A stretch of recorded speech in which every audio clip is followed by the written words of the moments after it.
খুন অস্ত্রবাজি যেন তার ধ্যান জ্ঞান। কখনো গলা কেটে হত্যা, কখনো সাবেক এমপির বাড়ি লক্ষ্য করে গুলি, আবার কখনো প্রকাশ্যে গুলি চালিয়ে হত্যা যুবদল নেতা। একের পর এক এমন সব ঘটনায় জড়িয়ে আলোচনায় আসে দুর্ধর্ষ সন্ত্রাসীর নাম মোবারক হোসেন ওরফে গলা মোবারক।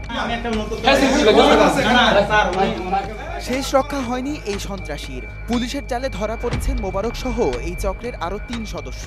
মোবারক অস্ত্র দিবে না। মোবারক তোর ভালোর জন্য আসছি আমরা। মোবারক তবে সহজে ধরা দেয়নি এই সন্ত্রাসী।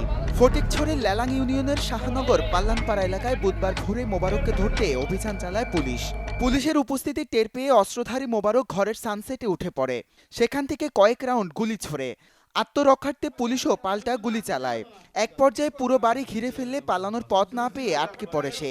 এরপর টানা ৫ মিনিট চলে পুলিশের সাথে আলোচনা। শেষ পর্যন্ত হাতের অস্ত্রটি ফেলে আত্মসমর্পণ করে মোবারক ওরফে গলা মোবারক।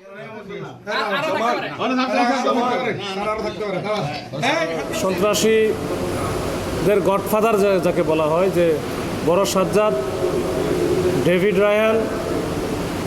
ডেভিড, ইমন এবং রায়হান, তাদের সবারই একেবারে ঘনিষ্ঠ সহকারী বা সহযোগী এবং তাদের কিলিং স্কোয়াডের বা শুটারের এক অন্যতম শুটার, এবং সে গুলি চালনায় 2 হাতে গুলি চালাতে পারদর্শী এই মোবারক ওরফে কালা মোবারক ওরফে গলাকাটা মোবারক, এই তাকে গ্রেপ্তার করা হয়েছে।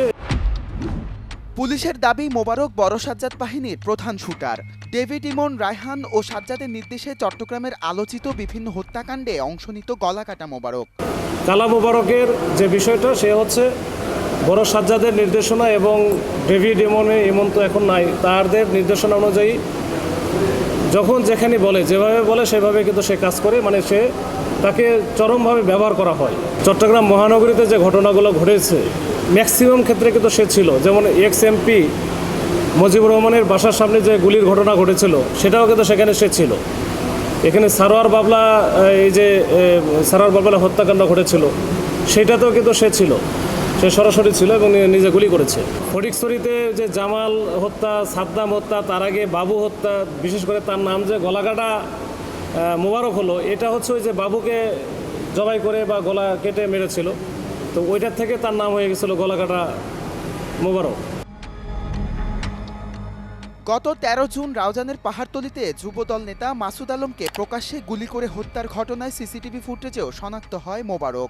বিস্ময়কর হচ্ছে তার হাতে যে অস্ত্রটি ছিল সেটা থানা থেকে লুট করা। শুধু তাই নয়, গত 2 জানুয়ারি ও 28 ফেব্রুয়ারি স্মার্ট গ্রুপের মালিক মুজিবুর রহমানের বাড়ি লক্ষ্য করেও গুলি চালানোর অভিযোগ রয়েছে তার বিরুদ্ধে।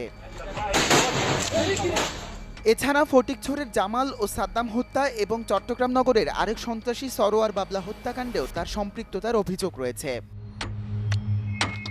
মোবারকের অপরাধের বিস্তৃতি ছিল ফটিকছড়ি থেকে রাউজান হয়ে চট্টগ্রাম নগর পর্যন্ত। একাধিকবার অভিযান চালিয়েও তাকে গ্রেপ্তার করতে পারেনি পুলিশ। এর আগে পুলিশের জালে ধরা পড়ে শীর্ষ সন্ত্রাসী ডেভিড, ইমন। তবে এখনও ধরাছোঁয়ার বাইরে আরেক শীর্ষ সন্ত্রাসী রায়হান। আরিফুল ইসলাম তামিম, চ্যানেল 24, চট্টগ্রাম।